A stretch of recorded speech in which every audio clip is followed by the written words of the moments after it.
Hey everyone, welcome back for another Let's Play of Interstellar Space Genesis. You may have noticed some things have changed since my last playthrough.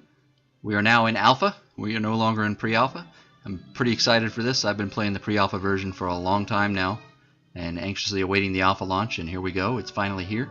I have not played the Alpha yet, so right along with you I'm going to be exploring it, so we'll have a true sense of exploration in this session. I'm also going to be mixing it up. Last time around I played the Moltar, so if you're interested in how the Moltar play, go ahead and check out my last playthrough. It's from the pre-alpha, the latest version that came out right before this alpha, so it should still be, at least at the time of this recording, pretty relevant. But this time I'm going to be playing the Sulak. They are quite different because while the Moltar were able to adapt worlds to their needs with terraforming and some other abilities that took advantage of that, the Sulak don't really play that way at all. They have some other tricks up their sleeve. So what I've decided to do is I'm going to just deem this playthrough Operation Repopulation. That's how I like to play the Sulak. We're going to focus on massive worlds, massive populations, and a side of espionage. Didn't get to play around too much with espionage last time as the Moltar because they just don't really excel in that area. So I'm excited to get to show that off a little bit more in this playthrough, as well as, of course, the Alpha, which is quite exciting.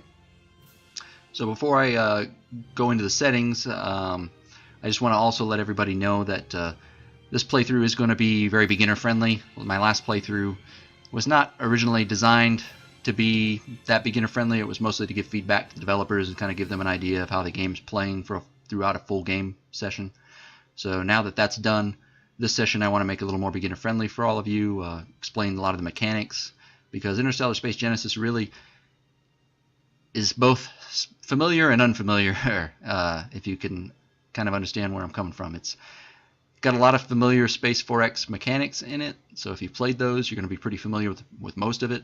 But there are some other elements that are kind of just beneath the surface that at first glance you don't quite understand what they are or how they work, but once you see how they work, I think you'll really see that they're pretty cool and quite exciting additions to the genre. So I'll be working to show those off. I'm going to do my best and hopefully not embarrass myself by getting destroyed, but you know, that's the price I have to pay, I guess, if I want to show things off. So let's go ahead and go into the settings and just take a look at this real quick. We've got balanced start set. This is the only one in the settings menu that's going to affect our game, and essentially it's going to balance the star maps, so it's going to make it so that our starting position doesn't have too many like super ideal worlds that just make the session a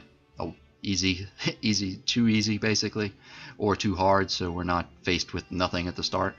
There's definitely some variation in this, so don't think that you're going to get a generic same start every time. If you click this, it doesn't work that way. So alright, I'm going to go ahead and exit out of this menu and let's just pop into the new game. I think I'm excited to get started, so let's not keep everybody waiting.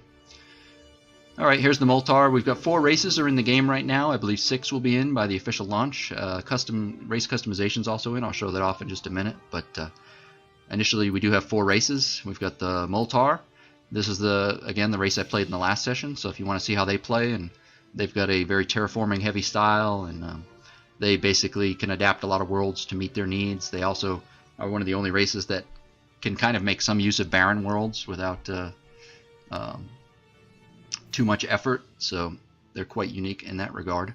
The Dragul here, they've got a lot of bonuses dealing with ground combat, and they have a nice rich homeworld. They've got feudal society, so again, weapons and defense bonuses and negatives to other types of research. They are generally a very war-minded race based on the last time I played them. So we've got the humans here. The humans are a good race to start off with if you're a 4X space player and you've played many of the games. You know that some type of human race is often the default or basic simplest race to play for a new player, and that's pretty much true here as well. They're one of the recommended beginner races.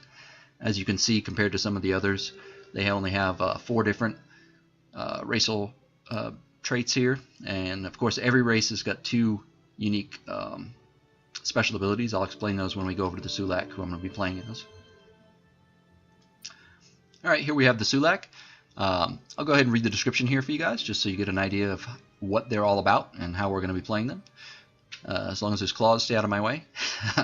So it says here that the Sulak are a complex and enigmatic species and it is said that one could spend an entire human lifetime studying them without gaining any understanding of them at all. A physically resilient species that is known to possess a double skeleton, the Sulak evolved in an acidic environment that would prove fatal to most forms of life, and possess characteristics of both carbon and silicon-based life.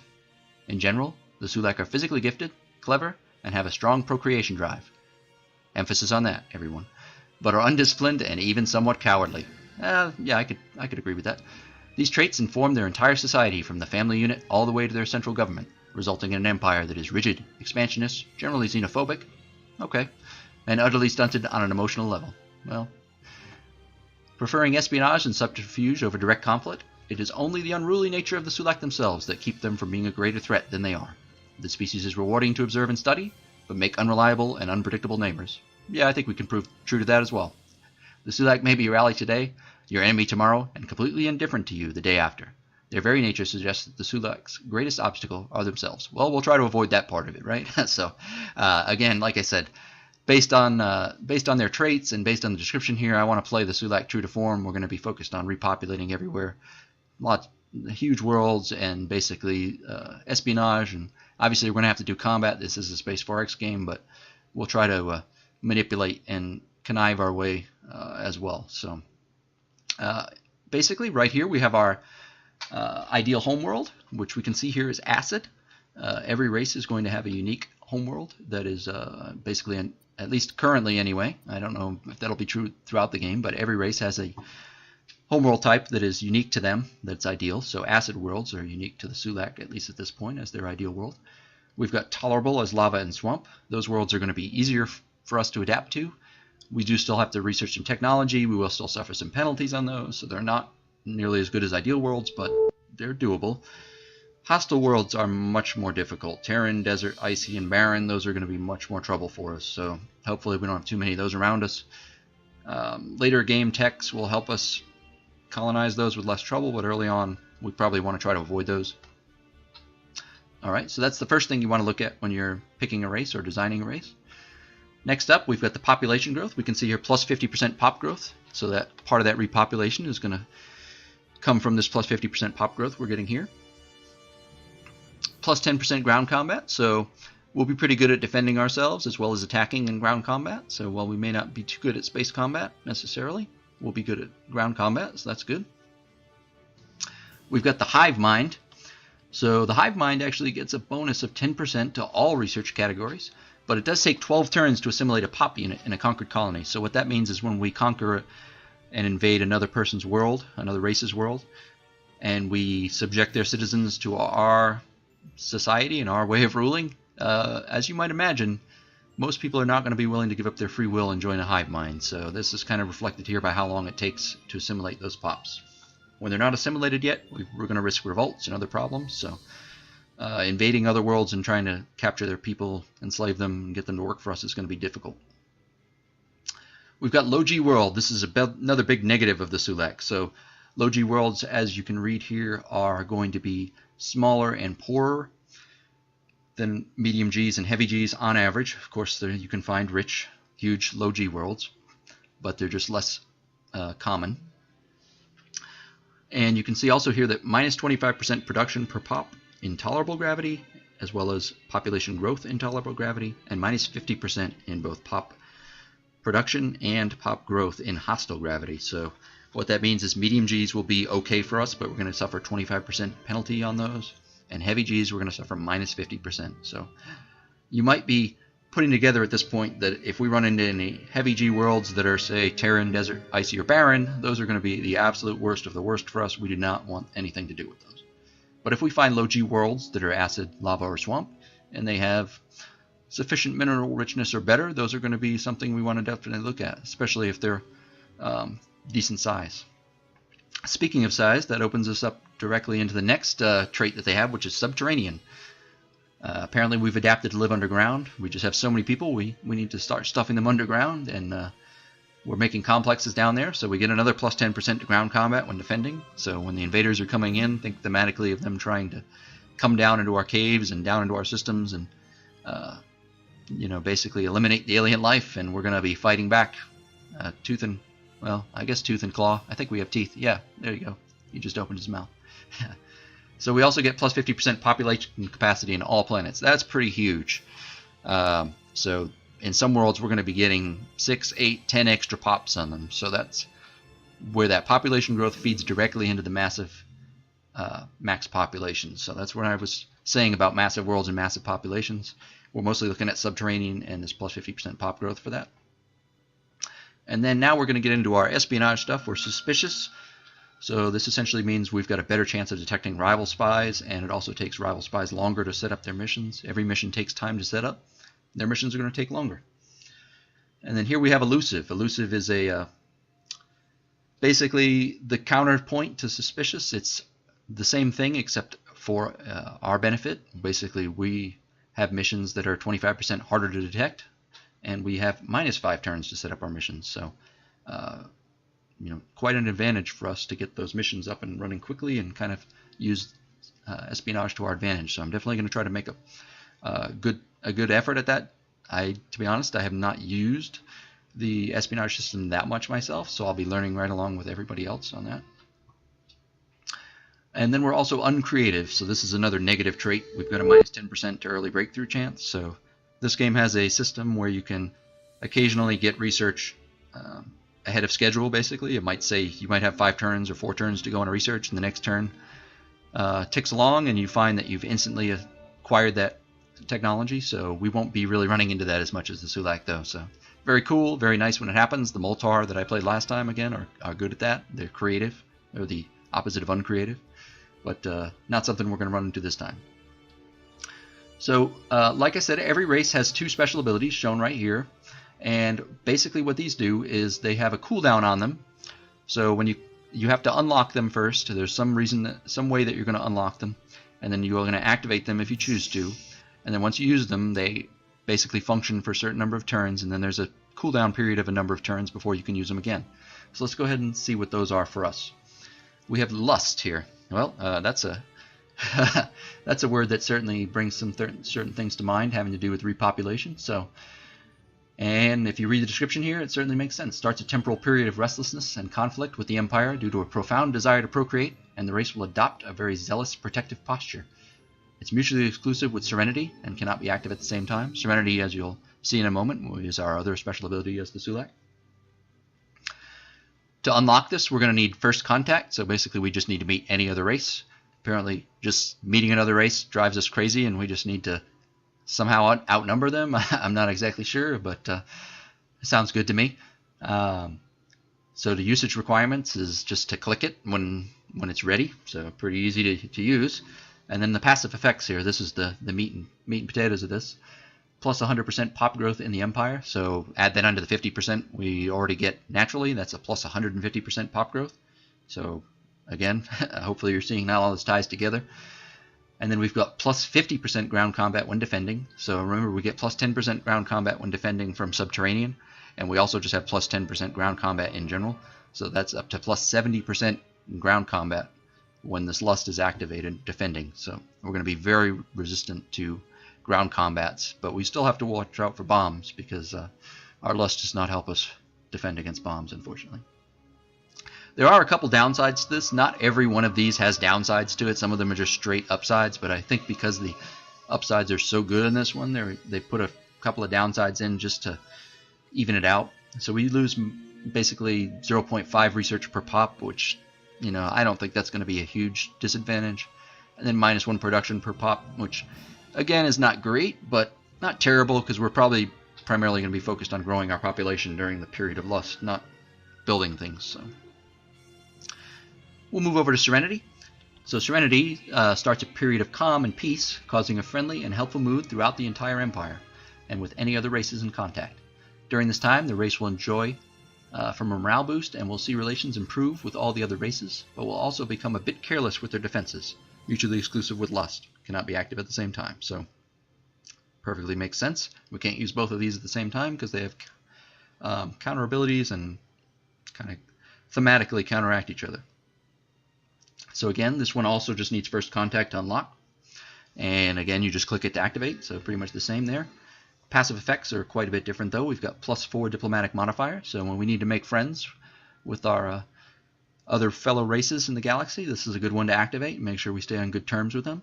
We also get plus 10% morale in colonies. I'll explain morale more when you get into the game, but morale effectively is going to increase almost everything we do in a colony by 10% with a plus 10% bonus. So it's quite good. Morale is one of the best effects you can raise in this game. And then we've got minus 20% ship defense, minus 20% ship attack, and minus 25% ground combat. This one outlasts for 20 turns with a 40-turn cooldown, and this one also is the same, 20 turns and 40-turn cooldown. So that explains pretty much all these abilities. Like I said, every race is going to have unique abilities, and we can also set our leader name to whatever we want here. We can name our empire as we choose. We can name our homeworld as we choose. We can change our color if we'd like, do a different color choice. I'm just going to leave it on purple. Here we have events, so we can turn random events on and off. I'm going to leave them on because I find the game's a little more exciting with them on, but that's up to you. Random tech trees. Random tech trees definitely can change stuff up because they will move techs from one tier to another. They're not going to give you the Doom Ray I win button and basically as level 1 tech or anything like that, but they will take some tier 2 techs, for instance, move them to tier 1, tier 3 to tier 2, tier 2 to tier 3, so on and so forth. So they actually do a pretty good job once you get familiar in the game of mixing up your strategy and kind of making you select maybe something you don't usually pick right at the beginning of the game, because depending on the tech level that the research is in, it determines the cost. So a tech move from tier 2 to tier 1 will actually be cheaper and quicker to research than it normally would. So I'm going to leave that off for this play session just for the sake of making it easier in case you guys want to follow along and play your own game and kind of follow a similar strategy. Galaxy size, we've got small, medium, large, and huge. It does not say here exactly how many stars that is, but I generally play on medium. I find that's pretty good for 4 races. If you like more combat, you might want to go small, with 4 races if you just really want to get into it right away. Or you could add some custom races and they'll join the fight on medium and it'll be fine. And of course you could go to huge and have a long build up before you fight each other, or even create more races and have a big brawl that way. So I'm going to leave it on medium. That's the default. Difficulty levels. So difficulty levels, normal's the default, as you would expect. And even on normal, the player does get an advantage. So a lot of times players are asking, well, what level am I in the AI even, completely even? And on normal, you're pretty much completely even. You get 1 extra ship support point at the beginning of the game, which is helpful, but it's not going to give you a really huge advantage over the AI. So feel free to play on normal if you want to be as similar to the AI as possible. I'm actually going to click through these real quick and start at tutor just to kind of give you a brief rundown of how these work. So when you're playing on difficulty levels easier than normal, you're going to see some advantages here for the player.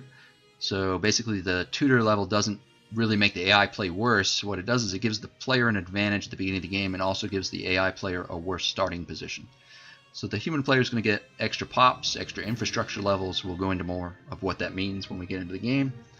And we're going to get a very good start as the player, which means we're going to have some great worlds nearby. Like for our Sulak, we'd get some acid worlds that are huge and very rich in minerals, and it's just going to make our play session pretty smooth and easy. And if you want to just play and experience the game and understand all the mechanics without any challenge, I assume probably no challenge, but then this would be the one you want. Again, the AI is going to get a bad start, so they're going to get less ideal worlds near them, and so on and so forth. And you get plus 3 ship support points here. As we move up through the difficulties, it just changes from very good and very bad starts and for the player and the AI, and the number of ship support points as well as the pops and infrastructure go down a little bit. Normal is where we started at. Hard works in the exact, well, maybe not the exact, but it's for the most part the opposite direction of the way the easier levels work. The AI is now getting more pops. The AI is now getting more infrastructure levels. The AI is actually getting extra free technologies at the start of the game, and they're getting good starts. So now you're starting to get into, okay, the AI is getting some advantages. But you don't have to worry about the AI getting like ships that are impossible to hit because they get some kind of crazy ship defense bonus or like extra hit HP or something that's going to, and extra hull integrity, those type of things that can be really annoying in these types of games on the harder difficulty levels. So I'm actually quite a fan of the way the difficulty levels are worked in this game. As we move up through them, you're just going to see that the AI just gets more stuff at the start of the game, which kind of mimics a player being more efficient than an AI most of the time, especially in the alpha stage where the AI is not done yet. I find it works quite well, and the AI is getting very good starts here. Impossible is the last level, difficulty level you'd want to play at if you don't want to penalize yourself. So if you don't want to feel like you're hindered or slowed at the beginning of the game, play on Impossible. You get a nice AI experience, and you'll have a fair start as the player. If you go up to Hardcore, Hardcore actually gives the AI bonuses as well. I think there are, yeah, the AI bonuses are pretty much the exact same thing, but the player is going to get a very bad start, so we're going to get a lot of garbage basically around our starting world. I actually played the Moltar game on Hardcore, and we overcame some difficulties. It was quite fun and exciting at the beginning of the game, but I think this time around I'm going to go to Impossible because I don't want to. I want to mimic a little closer to what your experience might be as a new player. Even on normal, I mean, for the difference between normal and Impossible at the beginning of the game, as the player is going to be pretty much the same. So I figured that's a good place for this session. And then the number of players, obviously you can adjust this. We can only go up to 4 right now, but I'm going to go ahead into the creation menu here and give you a look at that. Here in the race customization, we can name our race whatever we'd like. We can pick an appearance. So right now you'd pick from basically, you'd be a doppelganger of one of the existing races appearance-wise. So you could pick what your race is. You could pick your ideal world. You're going to have the 4 that the main races can choose from right now.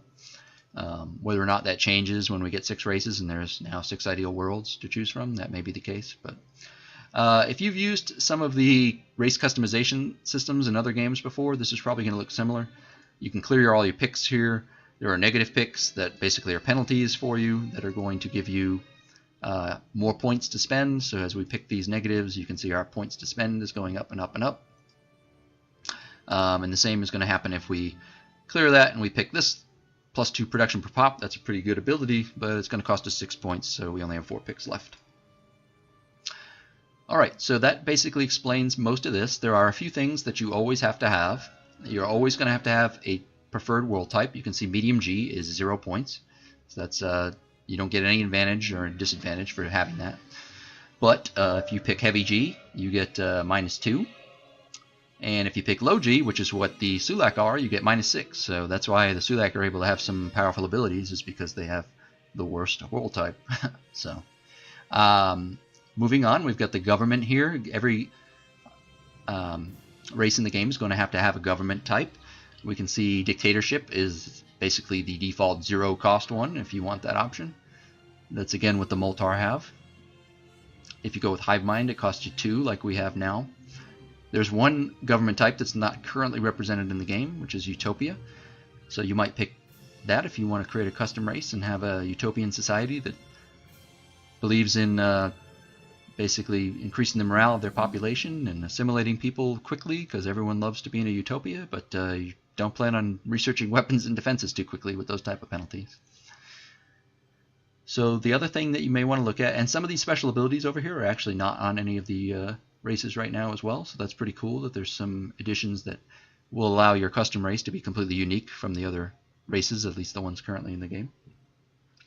Down here is the unique abilities, so you can see all the different unique abilities that are here. These are taken from the main races, so there's no unique abilities in here currently that are different from those. So, but you could take a different combination of 2 than one of the main races would have. World Shapers here is one of the ones that allows the Moltar to do their quick terraforming that I showed off in the last session. And then of course we can see like Lust here and Serenity, which are 2 of the ones that we have. So that's it. Basically you'd create the race, you would save the race, it'll show up in here, and then from then on you can now increase the player count. And right now there is no way to select which races appear in your game, so any races that you have created, if you set the players to match that, you're going to get them all. And I'm not entirely sure actually what happens if you go below the number of races, but I believe they're working on a system to allow you to select which ones actually appear in the game based on player count. I'm going to go ahead and delete this custom race. Alright, I think I've covered enough. Let's go ahead and get into the game and make sure my settings are still the same. Medium impossible, 4 players. We've got everything set here. Events, yes, not that. I'm going to go ahead and start the game. Let's get through a few turns, at least for this session of the playthrough, and I'll get to show off at least a few things, and then I'll cut it, and we'll continue on with more gameplay in the second session.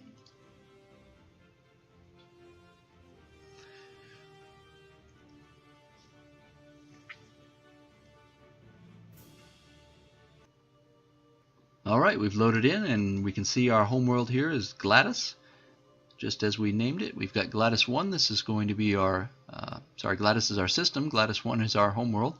We can see here it's a medium acid world, sufficient mineral richness, and low G. Well, that sounds like a good start. Alright, so the first thing I tend to do when we load into the game is I will send my starting frigates out to explore any stars that happen to be around me. As we can see, we've got a number of them right now, and we don't know much about most of them. I tend to send them out in opposite directions. It's just more efficient way to get them out exploring. I do not send the colony ship out because the colony ship will get destroyed pretty much instantly by a space monster if we encounter one, and they are definitely out there, so I don't want that to happen. Alright, with them set on their path to exploration, let's take a look here and see what this icon is. This icon is choosing a new sector to explore remotely. So remote exploration is a new, pretty much brand new mechanic that I haven't seen in any other Space 4X game. And what it does is it brings up a map, and this allows you to search sectors of space for both systems that more information on systems that you can see and know about, as well as things that don't appear on the map at all. So right now, if we look in this quadrant, there is nothing here to explore or do. But we have the option to click right here and start exploring that, and the 4 under here indicates 4 turns. So what's going to happen in 4 turns? We're going to get more information about this area. We're going to get a basic scan level, and the basic scan level is going to allow us a chance to find some of the things that it shows in the upper right corner of our screen here. That includes black holes, neutron stars, brown dwarfs. We're unlikely to find them, but it's possible, and white dwarfs, which are likely. What will happen is after 4 turns we may find nothing here. In that case, we can continue researching here, exploring here, and see if we maybe find something in an advanced scan, which takes 6 turns, and so on and so forth. We can do that up till it takes 8 turns, and then you'll get a full scan of the sector. Odds are, by the time we are done, what we see right now around here is going to be increased dramatically by what we've found. So I'm going to go ahead and leave us set right here where there's nothing, because I want to see if we can find something there. Alright, and this beaker icon here is indicating that we should research a technology. Before I choose a research a technology, I want to take a look at what we know about right now, because that may influence our choices. So if we click on Gladys here, this is our orange star home system. We did not luck out here with any kind of other worlds that would be of any use to us in our system. We're left with just our home world, so nothing to think about colonizing there. And then we've got Kaba. Let's see what's here. A tiny Terran world. Well, tinies are bad because they have only 4 population. We might get slightly more as Sulak, but still very small. It's Terran, which is, our hostile. It's one of the worst for us, so again, that's bad. Eco 3 is actually quite good, but I'll explain more about Eco when we take a look at our home world. Low gravity, which would be good for us, and it's mineral poor. So this planet's pretty much one of the worst we could run into. So we're just going to pretend that doesn't exist. So knowing that, we don't have anything obvious that we want to research to colonize right away or anything. So let's go in here. Like I said, if we had found a swamp world or a lava world, which are going to be tolerable for us, rather than hostile, we could research one of those right now and go ahead and get started on it so that our initial colony ship would have something to go colonize. But given that that's not the case, what I tend to do at the beginning of the game is research Robotic Factory. Robotic Factory is very good at the beginning of the game as well as for new colonies because it gives a flat production bonus. But it's much worse at the end of the game because when you've got a large population like we're going to be focused on, the flat amount from the Robotic Factory is going to be pretty minuscule compared to everything else. And you'll see as we go along the way. We can always trash it and to free up room later. But let's go ahead and start research on the Robotic Factory. We can see here it's going to take 8 turns. We're missing 60 research points. I'm not too excited about waiting 8 turns for it, so I'm going to start manipulating the economy here. So if we look up here, we're going to see the Empire Treasury with a list of income and expenses.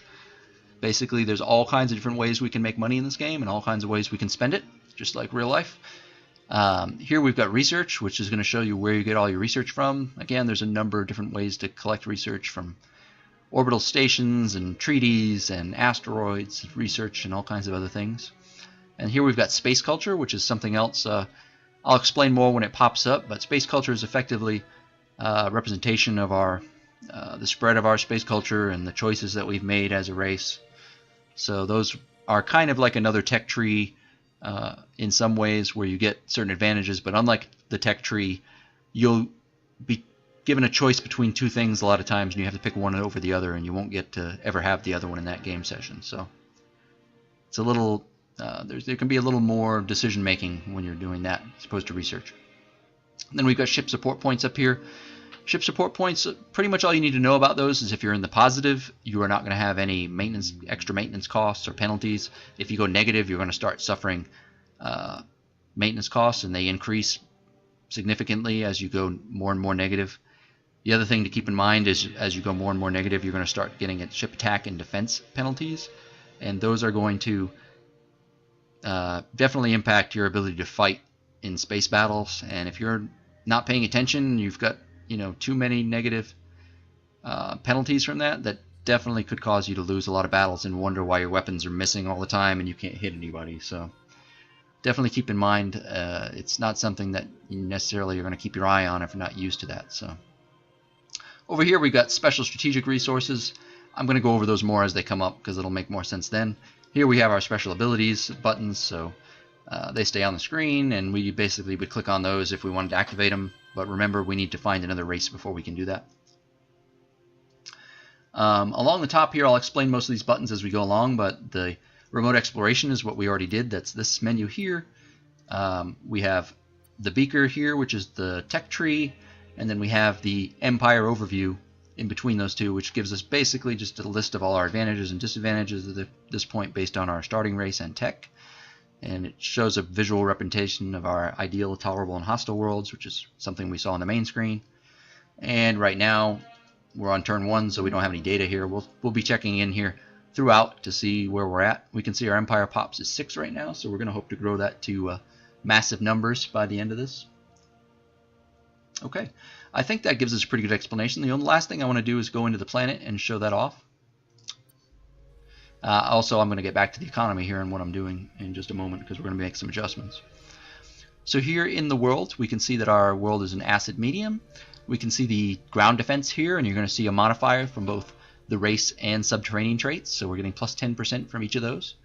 So that's why we're getting up to 7.2, 6, and then 10, basically plus 20%.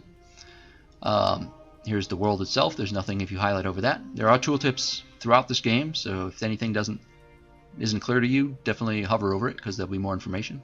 The gravity, we're getting plus 0%, so no penalties basically, which is fine. That's the best we can do. Mineral richness, we're going to get 4 production per pop unit. So the more rich the planet is, the more production you get out of each pop unit, and vice versa for poor. We've got an eco level on the planet. So eco level is pretty unique, and the way that works is effectively, as it explains here, it's you not terraforming the planet necessarily to a different type of biome or anything, but it's improving the current biome. And it does that by giving it a stabler climate, a more predictable weather, less pollution. These things are pretty much abstracted in the game, but the net effect is as you increase the eco, you're going to get more morale and more population growth. And I'm going to hover over morale here in just a second and show you why that's important. But obviously population growth, we know why that's important. So getting our eco up, eco can go up to 2 pretty easily, and you can actually bring it up to 3, which is a 30% morale and population growth. So we'll be aiming for that as we move on. Here under population, we've got the morale status right here. We're content at plus 10 right now, and that plus 10 is coming from the ecological level. So back to ecologic level, we're at eco 1, plus 10% morale, and here we are at plus 10%. So most of the numbers in this game shouldn't catch you by surprise. You should always be able to figure out where they're coming from by looking at some of the stats here.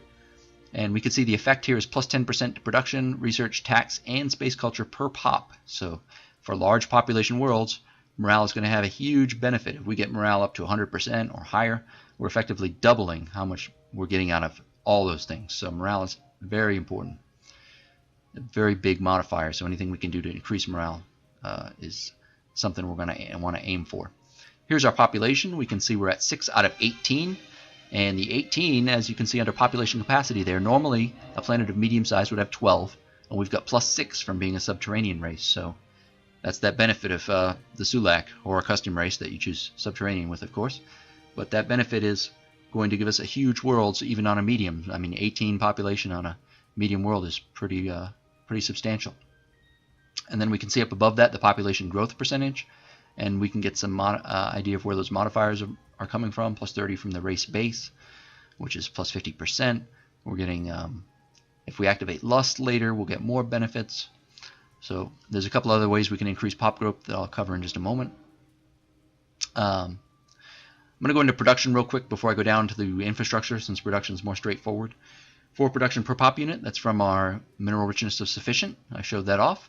Times 6 population and times 3 infrastructure. So the more population and more infrastructure we have, the more we multiply that production per pop unit. So obviously multiplying by population makes sense since it's a production per pop unit, but then you're multiplying it by infrastructure as well. So infrastructure is very important, because if we have 20 population on here times 4, that's going to give us quite a bit. But if we also have 10 infrastructure, well, now you're really getting into high numbers. And then you can see below that is when after population and infrastructure is when the morale benefit is added. So that's why morale is so effective, because it affects after all the other modifiers have already been put in place. And then you get a few bonuses at the bottom: command center, robotic factory, and as you can see, those are after all those other benefits and multipliers are there. That's why they're not great at the end of the game, but very good early, because right now we're only getting 84. So here is where we would assign our governor, and automation is not implemented right now, so we can't use that, but eventually it will be. I'm glad they got the placeholder here to let us know it's coming. We don't have any leaders right now, so I won't be assigning any. Here's the net output from this place right now, basically for taxes, research, space culture, and ship support points, all the 4 things I covered up there. Here are our 6 population. You don't have to move these or assign these or do anything weird with that. This is mostly here to represent, so you have an idea of what population are there. It's possible, if we take over a human world, that we're going to have humans there, so you'll see them. If you colonize a world that's not ideal for you, you might see that your people have a big weight on them that indicates that they're in the wrong gravity type, or they might have a gas mask on them indicating that it's a tolerable or hostile world to them. And that's just a visual indicator to let you know, oh, I need to take care of a problem here because we're getting some penalties from this. But in this case, all 6 of our population are happy as can be here, which is being in their home world. That makes a lot of sense. Here's infrastructure. Infrastructure, again, it multiplies population, so that part's, of course, very important. But there's another advantage to infrastructure. Every time we level up infrastructure, we get to pick to unlock some specializations. So the number of infrastructure unlocks that you're going to get is dependent on the planet size. That's the only way currently, I believe, to adjust the number of specializations you're going to have. And we have planetary engineering, civil engineering, and aerospace engineering. So what do these do? Well, when we get enough points to unlock one, they effectively give you advantages to certain aspects of your planet. So in this case, we get bonuses to eco-engineering and terraforming, planetary engineering to all support ships. Support ships are a type of ship that you can get that basically helps boost new colonies. It gives bonuses to production and eco-engineering. So if you need to terraform a new world, or you need to increase its eco, or you need to just build up robotic factories and other things there, the support ship's like a mobile robotic factory that also affects eco. So it's quite cool. So those get additional bonuses depending on how many of these we have researched throughout our whole empire. So that's pretty nice. We also get extra research points per pop to planetary engineering research. And basically, as you go down the line, those multipliers, those percentages just increase. We get plus 50% and up to plus 100%, and that flat bonus increases, and the research per pop increases. And if we unlock all of them in here, we get plus 25% planetary engineering across our whole empire. So quite nice. The other ones in here are going to mostly work the same way. Civil engineers gives us 25% building construction, so faster building construction, and research per pop unit to construction research. That just increases again and again as we go up. And you also unlock a empire-wide plus 100 production bonus to buildings, to building buildings flat on the empire, and a minus 15% maintenance cost. This one actually increases the number of building slots on a planet. So each level of infrastructure on the planet allows 1 building. So in this planet we'll be allowed 6 buildings. If we wanted to have even more than 6 buildings, we could choose some of our infrastructure to be enhanced civil support, and that would give us 7 buildings or 8 buildings or even up to 9 buildings if we add all of these. We'll also get minus 100% maintenance from buildings in colony if we go all the way up in this. So free buildings on this colony, which is quite nice when you've got 9 buildings. And then +3 research points per pop unit to economics. So again, every one of these is increasing some type of research, which is great. So you might choose these to increase your research if you want to focus on an area. You might choose these for the building slots, or you might choose this for the maintenance. So, and again, the unlock for all perks is the same in both of these. These are not mutually exclusive paths. As you can see in aerospace engineering, we can go down 2 paths in the same area simultaneously. That's no problem at all, and you don't need to go 1, 2, 3 down the whole line at once. You can hop around. You always start at 1, but I don't have to, as you can see, finish this before I start another one. We've got expert starship engineers here. This one is plus 25% ship construction on the planet and extra research points for weapons research. Again, that just increases, so plus 100%, so doubling your ship construction rate on planets with this. So if this is going to be our starship creation world, this would be where we want to focus on starship engineers. Obviously, our planet is skewed that way already, so it might not be a bad idea to just finish this one off and get that that kind of juicy perk in light blue there that will give extra experience points to our crews of ships built in the Empire, as well as a flat production bonus. And then finally, we have enhanced starship support. This gives you extra ship support points. I kind of explained what those do earlier. You basically just need to have them high enough so you don't get penalties. And it also gives extra experience to the crew, not just experience points, but actually increases their level outright. So we can get up to experienced or up to veteran status. That increases the attack and defense of the ship, which is effectively their 2-hit chance and their chance to be hit. So the more defense they have versus the attacker's attack, the less likely they are to be hit, and the more attack they have versus defender's defense, the more likely they are to hit. So this makes your crews better right from the start.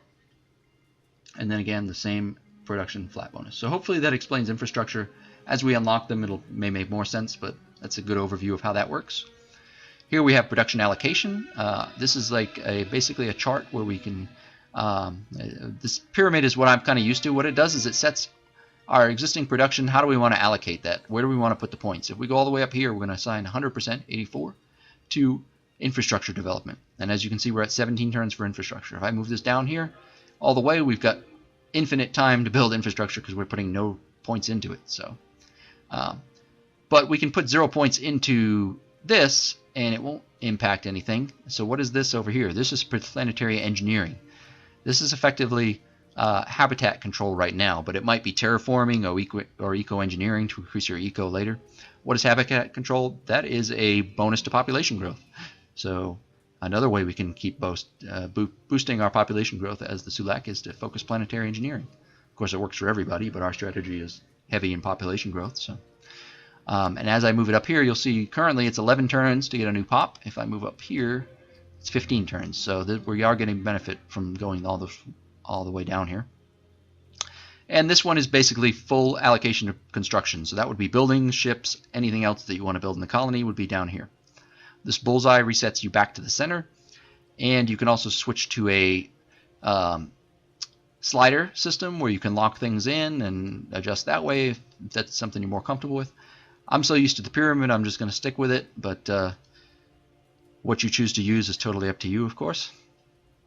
And the strategy I'm going to use at the beginning of the game, I want to get this research, kind of circling back to where we were a little while ago. I want to get this research much faster than 8 turns because getting that robotic factory right away is going to help me long term. So the way I'm going to do that is I'm going to basically tax the heck out of my population. So 50% tax. And as you can see, that's reduced our production by about half, and it's explained in here that we're getting we're losing a bunch from taxes. And we're getting plus 12 a turn. Well, that's great. More money. Well, I don't really need money right now. Money is primarily used to support your expenses, of course. That's pretty evident. But the expenses that are going to matter the most are going to be buildings and leader wages and all things that we don't really have to deal with too much right now. So what I'm going to do is adjust these. So while this increases the taxes, this increases how you spend your income. So we're getting 12 income. I want to apply that to my research. I'm going to bring this all the way up, and you're going to see this is going to go down to 0% because we can only split the income so many ways. If we're at 100% here, we can't have 10% here. Basically, as we adjust this, we're always going to equal out to 100% or 0%, in which case all the money goes over here. But I'm going to bring this all the way up to 100%, and we're going to take this down to 4 turns instead of the 8 turns that we originally had. And I'm going to make one more adjustment, which is just another small tweak to this, and I'm going to bring my production all the way over, 100% of my production into construction. Why? I want to build trade goods. Trade goods, as you'll see, with trade goods going there, now we're getting 20, and we're getting it in 3 turns instead of 4. Trade goods work very similar to other 4X games, where essentially it's a way to spend your, if you've got no infrastructure you want to build, no population you want to grow, you don't want to use any of these other options here, and you want to just focus construction, or maybe you just need money, you go in here and it converts 10 production to 1 BC. So each 10 production is 1 income. So we're pretty much done here. I didn't go into too much detail here, but every world is going to have a unique graphic backdrop. As we build buildings, you're going to see them appear on the map. Sometimes there's ships that fly around on the outside, so it's pretty cool little system here. All right, so I've blathered on for quite a while here. I realize this first video is probably going to be a little longer than maybe some of the future ones, but I do want to get into some gameplay and not just leave you with just a rules explanation. So let's go ahead and hit next turn and go ahead and get started. Alright, nothing going on yet. Slow and steady, we're getting to the place, but we're going to get our research next turn. Oh, and we found a monster. So one of our frigates has found a monster. It's a good thing we didn't send that colony ship. Would have been dead immediately. I'm going to go ahead and go into combat and flee immediately. I'll show off combat more later on when we get when we have a chance to actually fight something. But effectively, to flee, what you might have to do early, you click flee, click end turn. Hopefully, you don't get shot on turn 1, and you will get the heck out of there.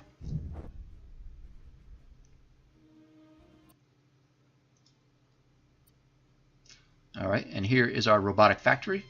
We can see that we have gotten unlocked it. There's every race is going to have a unique little researcher animation there, which is quite nice. Wow, there are a lot of these little dots here indicate how many things are in the system. There are a lot.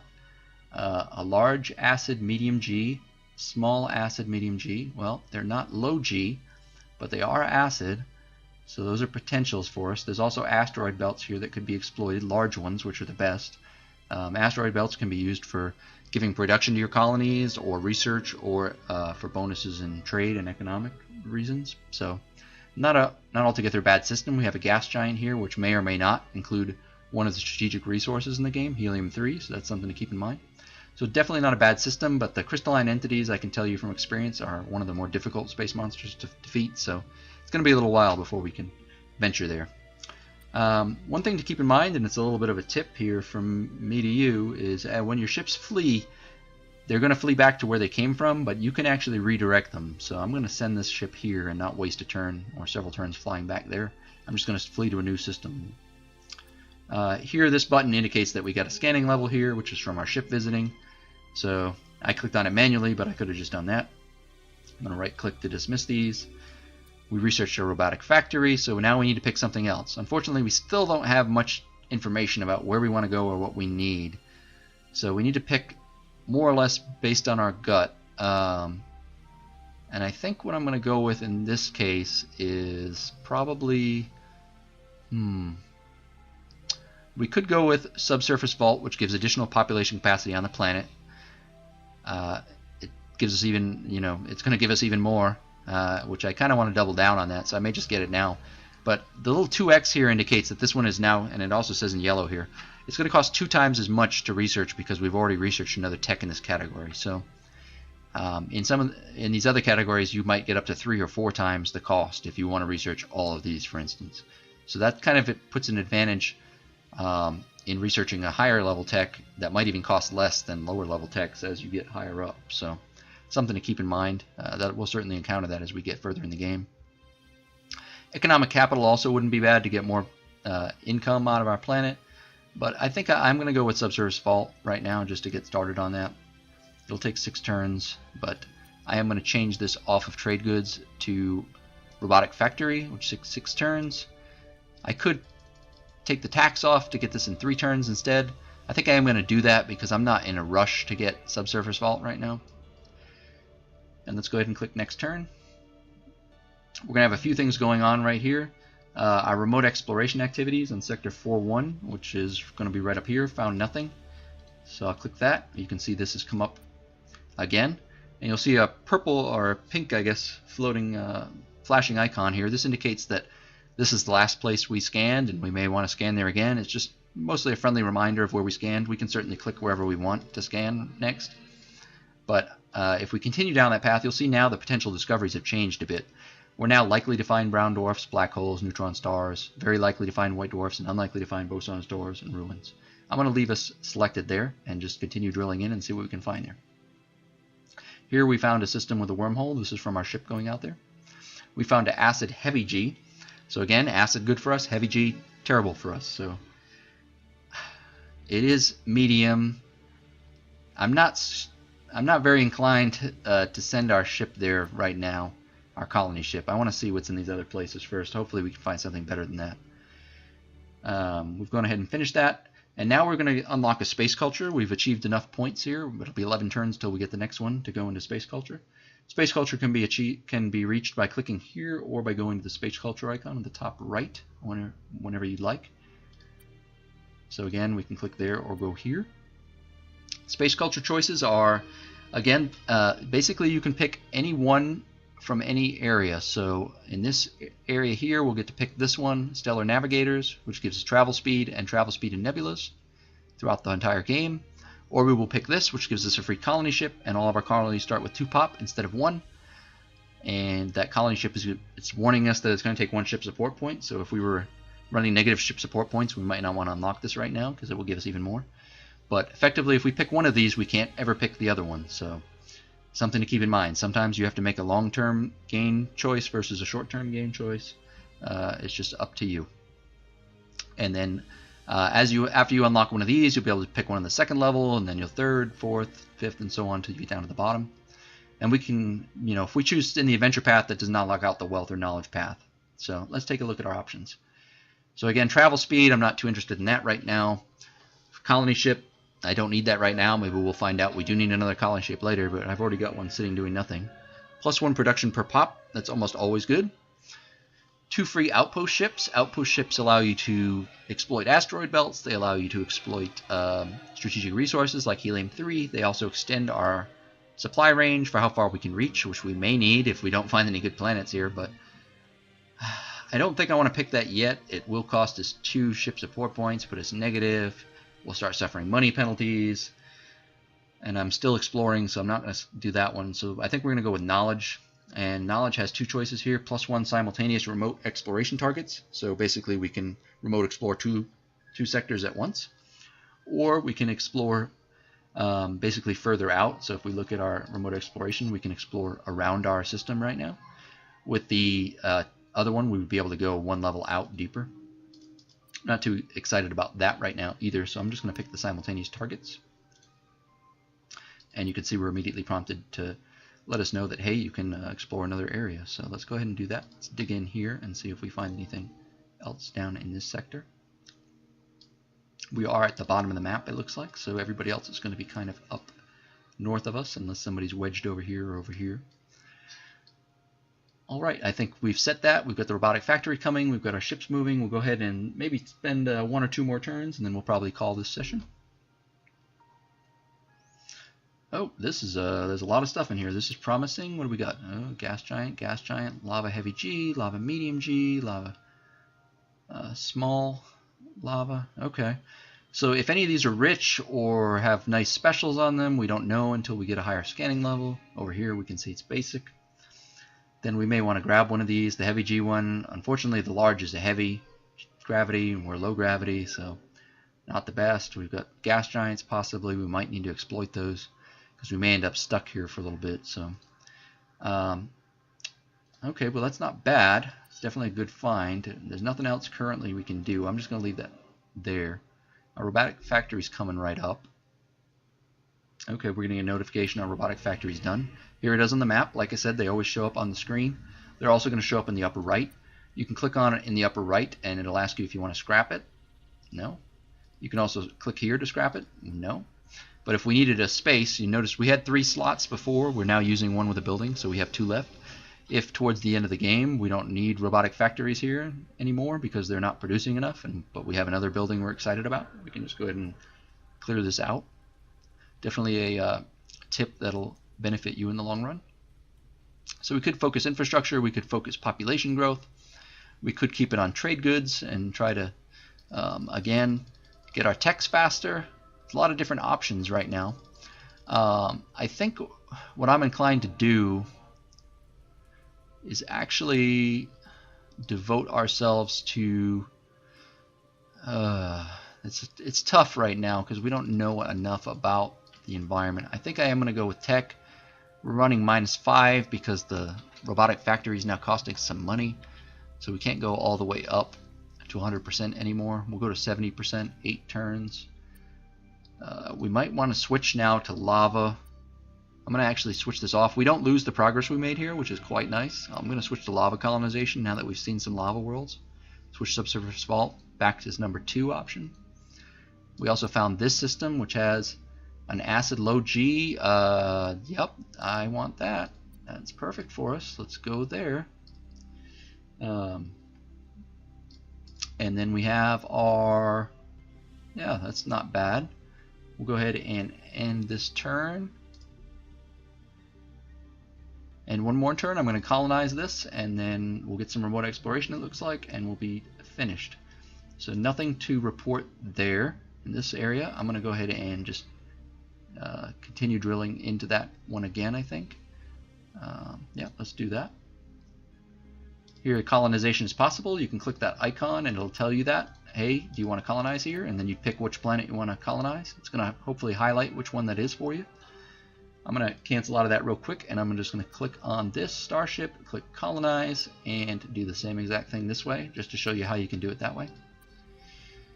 And here we are. It's sufficient. It's low G. It's basically the same as our homeworld, except for the eco is only at 0, so quite nice. I'm going to go ahead and put a robotic factory in the works here.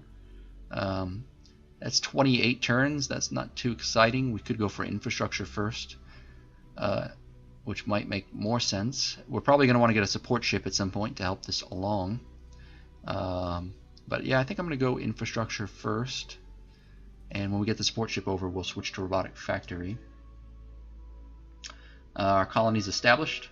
We do get to choose an infrastructure specialization over here. I think I would like to get... what would we like here? Let's get... Yeah, we automatically got some ship support points from getting rid of that colony ship. So we're pretty good in that regard. Let's go ahead and get the building construction, because that'll help us out early. I don't know. Yeah, let's do robotic factory with that. I'm going to change my mind. I'll probably do that a lot in this series, so get used to it. Alright, I'm going to call the session here. I think we've gone on long enough with the intro and everything. The next session will have a lot more gameplay in it. So, alright, I'll see you guys soon. Thanks.